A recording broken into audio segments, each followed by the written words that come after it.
رفتم که رفتم خدا پیش رفیق بزرگ رفتم که رفتم نگاه کن برای آخری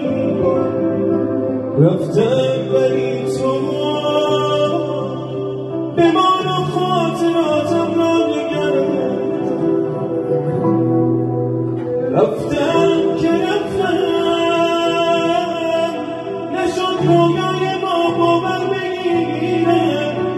رفتم عزیزم نشد این قصه و بار و پر بگیری میره بعد از ملیکان